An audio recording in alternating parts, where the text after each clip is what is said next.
Invincible has gone from being the best superhero comic of the century to a smash animation hit, and it's done it by staying true to the source material. Robert Kirkman, Cory Walker, and Ryan Ottley created a universe filled with complex, compelling characters, and Diamond Select has been slowly bringing them to life in action figure form. But there are so many more that we need. Let's take a look at the ones that we have and the ones that we must have. Hey y'all, and welcome back to Carbon Scoring, the best place for comics, history, and action figures. I'm a pretty huge Invincible fan. I've read all of the comics in multiple forms. I own a ton of the original artwork from the series, and of course, I have all of the action figures. But we need more, and since I know where this story is going, and trust me, you haven't seen anything yet, I'm going to tell you the ones that we need next. This video assumes that you've seen Invincible Season 2. There aren't going to be huge spoilers, but it's kind of impossible to talk about the future if you're not up to date on the present. So let's start out with one of the most beloved characters in all of the Invincible universe, Alan the Alien. I wasn't really sure about Seth Rogen voicing Alan the Alien in the first season. He seemed maybe just a little bit too goofy for the character, but with Alan's literal rebirth in the second season, Rogen's voice acting has really kind of come into its own. And part of that is because Alan has much more of a purpose in the second season. You know, in the first season, he just was kind of that introductory character that sort of kind of bridged the world of Invincible from Earth into kind of a greater story that expands into the universe. And as we've seen Alan's arc kind of continue, you recognize that this is going to be a huge part of the story moving forward. And Alan is really the conduit for that. He's the one that really kind of takes us from an earthly story into a much more universal story. So he's obviously totally crucial as far as that goes. This figure is so sweet. I love this head expression with the cocked up eyebrow, the monobrow for the mono eye. I like that they went with kind of the larger scale Alan, which really kind of represents how he does grow bigger through the series as he continues to face new challenges. And it really hits all of those smooth alien parts. This is just a really, really good figure and kind of our first foray into the world of space and the entire expanded universe of the Invincible story. But it's not the only one.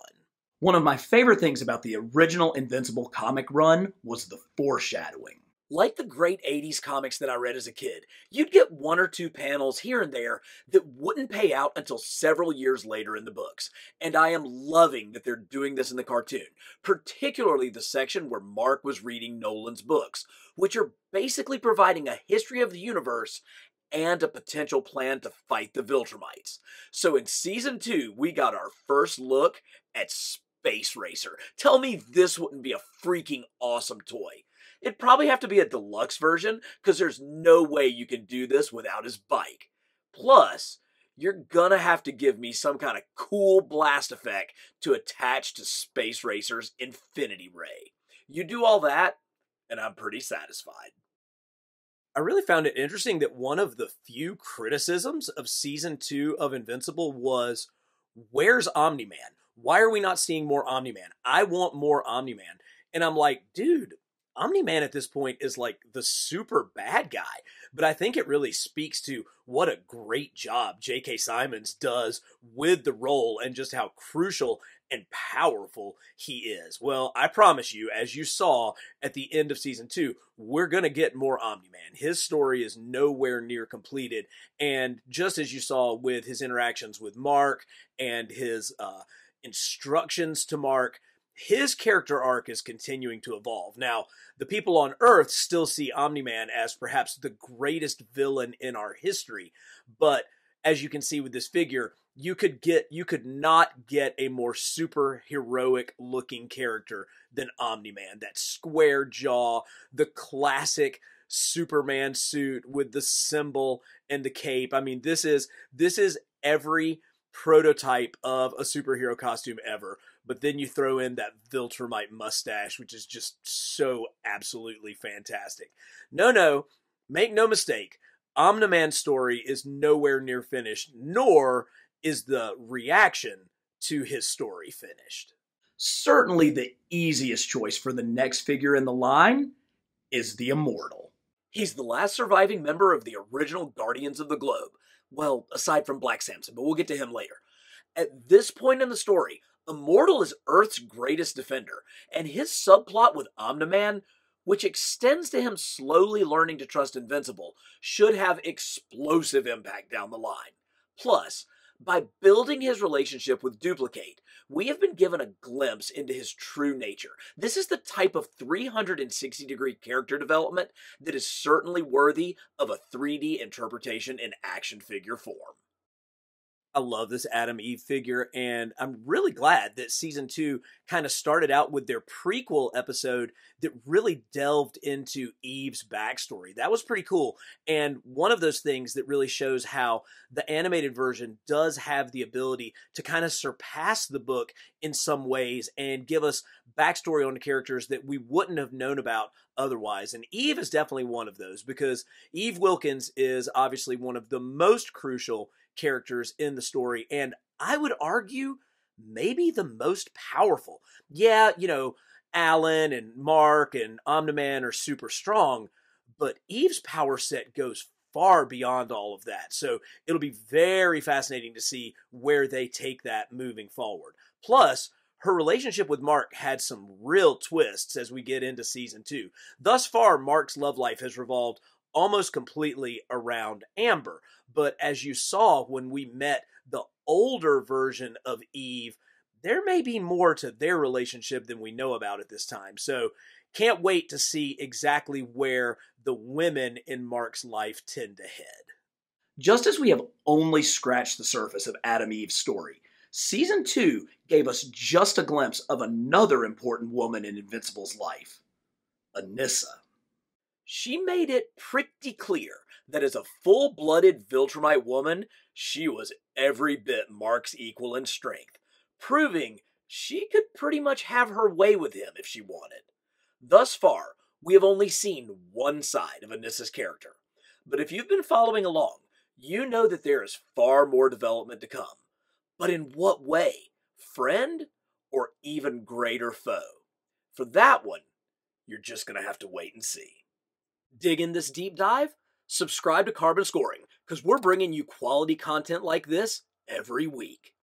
Dude, Robot is such a cool looking figure. The original series artist, Cory Walker, was the first to design Robot. And then, of course, he remained with the book and was instrumental in character designs throughout. But it was really Ryan Ottley that did most of the heavy lifting for the art chores on the title, as he was the primary artist over the vast majority of the series. And the combination that these two came up with of this kind of Metropolis era steampunk robot in his almost just dual chromatic versions of brown with those glowing green eyes. It is just so cool. It hits that perfect note of futuristic and retro all at the same time. I just think it's absolutely fantastic. Now, the cartoon has focused a great deal on Rudy outside of his robot costume, and I think that's pretty cool, because while battle scenes are great and super action and violence is certainly interesting and is a big part of the Invincible universe, this thing, the reason why it's so successful, is all about the characters, and the complexity of the characters only continues as the storyline goes along. And let me tell you, there's a lot more complexity to come from Robot. While Robot is certainly a glue character, if there's anybody that holds this story together, it's the two most loyal servants of Earth's global defense agency, Cecil and Donald. I would argue that these two would make a great two-pack. They are essential for world-building the action figure story of Invincible. Donald in particular has already had his backstory explored in ways that were not touched on in the comic, and the overall story of Invincible is better for it.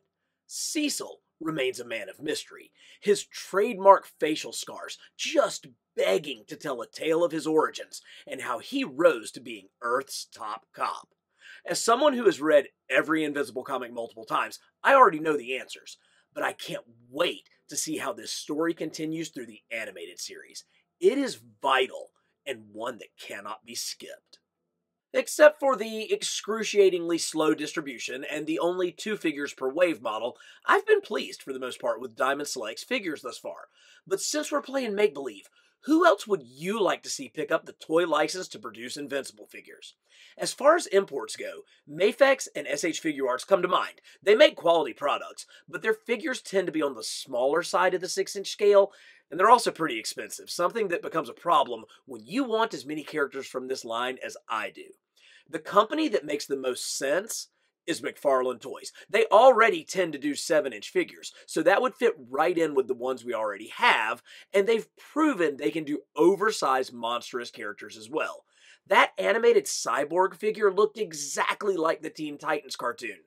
Too bad we haven't gotten any of the rest of the team in that style. But the biggest factor in their favor is that Todd McFarlane and Robert Kirkman are both partners at Image Comics. This is literally like keeping things in-house, and it's been done before. McFarlane has produced figures from Kirkman's other titles, such as Walking Dead, and even made some kind of crappy Invincible figures. So far and away, McFarlane Toys makes the most sense. But if I've got to pick, I'd go with Sentinel.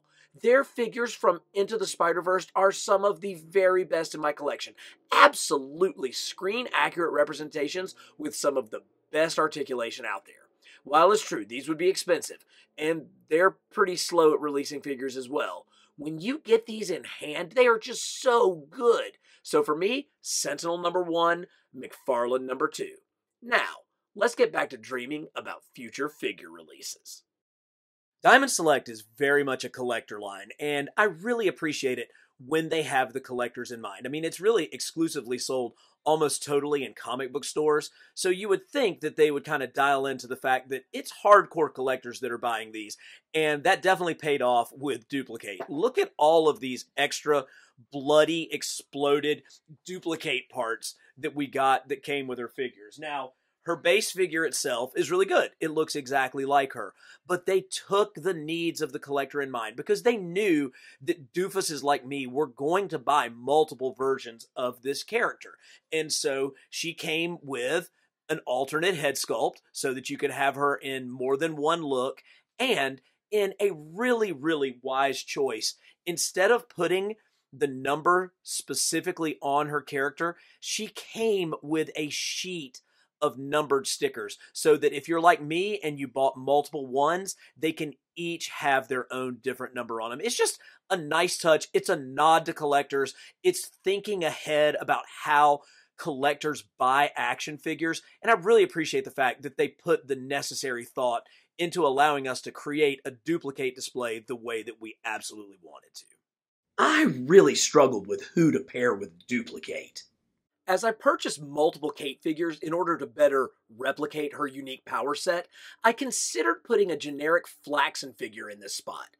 Then I got really creative and I thought maybe they could do an entire wave of like 5 of the same Flaxen soldiers, but maybe with variant head sculpts or facial expressions, but then have each come with a different Build-A-Figure part to create the Flaxen leader. Now that's a figure we definitely need, because trust me, we're not through with him yet. But as brilliant as my plan was, there's no way that Diamond Select's going to go for it. So let's bring this closer down to earth with one of the most crucial characters in the story, Debbie Grayson. Debbie continues to be fleshed out in new ways in animation that go way beyond the book. And if you were paying attention to the final line of Season 2, she may actually turn out to be the most important person in the universe. How about we pack her in with a little purple baby Oliver while we're at it? Invincible was a book that certainly honored all of the superhero tropes that came before it. You know, Robert Kirkman and I are roughly the same age, so we grew up reading the same comics, basically digesting the same stories, and that love for comics of the 80s and 90s really shows throughout all of Invincible, the best superhero book in the universe. But it wasn't just honoring those tropes that made the book successful. It was subverting them. And that is what we see with Monster Girl. So instead of getting stronger, when she converts back, she de-ages and is becoming a younger and younger girl all along. But buddy, when she turns into this, you'd better look out. And not only the fact that she turns into a giant hulking monster, which Diamond Select did a great job of representing here. I mean, this thing is big. It's got the necessary heft to it. It just towers above the other figures, which is exactly what it needs to do. But she goes from being a little girl into a giant man, and that certainly has the potential for storylines moving forward. Again, it's one more way where we're able to take a typical superhero story, but put that unique Invincible spin on it and use it to continue to develop and draw out characters as we go along. The only character that could pack the plastic poundage to go with Monster Girl is Battle Beast. I'd forgotten that he appeared in the comic as early as he did, with his first appearance in issue 19. This cameo was appropriately teased in season 1, where he basically swooped in and kicked everybody's ass. Battle Beast is a phenomenal character, one whose prime motivation truly never wavers throughout the story. And when you talk about a design that was made to be an action figure, I mean, come on. This dude is the most toyetic thing I have ever seen. I feel pretty confident his omission will be fixed in the coming seasons. As the first bad guys we encounter in Season 1, it's fitting that the Mauler twins are getting the plastic love in this line. Diamond wisely are giving us 2 different head sculpts, and of course, I have 2 figures on pre-order because, I mean, duh. But what character would best pair with these brutes in the toy line? The easiest choice here would have been to go with Titan, a similarly sized character, and also just that semi-generic super tough bad guy. Although if you know anything at this point, no one is a simple one-dimensional character in the Invincible universe. Not the Mauler twins, and certainly not Titan. But there's just not a lot of slots available in this toy line, and that's why I have to go with Angstrom Levy. Jeez, dude, that battle at Mark's house not only showcased the scope of his powers, but also the depths of his cruelty. I watched the show with my sons, and I mentioned to them before we watched this episode, you know, Mark's a Viltrumite, and we really haven't seen that side of him yet. Well, Angstrom Levy certainly brought out that aspect of Mark's personality, and the consequences will likely be far-reaching. Pack this figure with an alternate normal head and some teleportation effects, and you've got a winner on your hands. Every good ensemble needs that guy that you kinda love to hate, and Rexplode fills that void perfectly. The upcoming figure nails his cocksure smirk and his power set. This is another one where I was really tempted to go with Bulletproof. He's been pretty much a background character to this point, but he looks really cool, and he has significant room for character growth. Plus, I always love orange. But this slot has to go to Black Samson.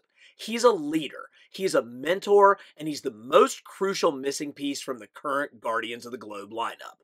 While maybe not the most visually stimulating of the characters on the show, along with Immortal, he feels like the biggest missing link in the toy line thus far. I gotta admit, it's pretty frustrating that my least favorite figure in the line thus far is the main character, Invincible himself. Now, you know, this is a really accurate representation of Mark's look. Not only his look animated-wise on screen, but also his comic look as well. You know, you have kind of the representation of the Image logo being his Invincible signal here. It's actually really, really good.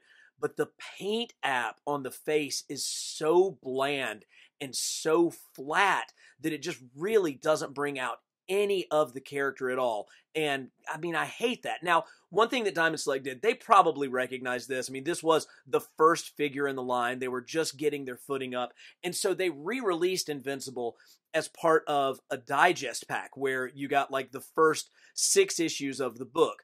Clearly much better use of paint applications on the face, but we only got the one single head and we really only got one pair of hands. So we're missing a lot of the bonus features that came with this original Invincible, but you can see how clearly different the two of them are. So I love Invincible. I love Mark as a character. I love the growth that he experiences as we watch him go from being a boy into being a man into being a leader. And that's the type of character progression that I can't wait to continue to follow as this series goes along.